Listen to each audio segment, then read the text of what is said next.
হঠাৎ করে রাজীব আর কুদ্দুস বাড়ির পিছনে এসে দাঁড়িয়ে আছে বাইক নিয়ে।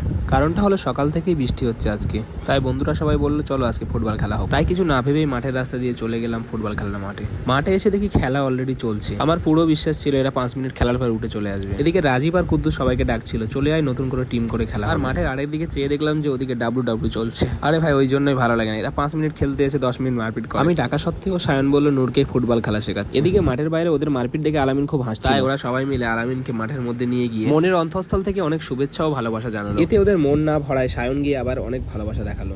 তারপর আমি ওদেরকে বললাম যে দুটো টিম করে নিয়ে আমাদের 3 জনকে 2 দিকে নিয়ে নেওয়ার জন্য। অবশেষে আমরা 3 জন 2 সাইডে নেমে গেলাম। আমার নিজের প্রতি পুরো বিশ্বাস আছে যে আমি 10 মিনিটের বেশি খেলতে পারবো না মাঠে। অবশেষে সেই ব্রাজিল ভার্সেস আর্জেন্টিনার ম্যাচ শুরু হয়ে গেল। টানা 8 ঘন্টা খেলার পরে আমরা 2-1 গোলে এগিয়ে গেলাম। অতিরিক্ত দম না থাকার কারণে আমরা মাঠ ছেড়ে সব বাইরে চলে এলাম। টানা 1 ঘন্টা রেস্ট করার পরে আমরা কমিটির পক্ষ থেকে ডিসিশন নিলাম যে আজকের খেলা এখানেই শেষ করা হবে। বাকি খেলাটা কবে হবে পরের বছর জানিয়ে দেওয়া হবে। সবাইকে ধন্যবাদ।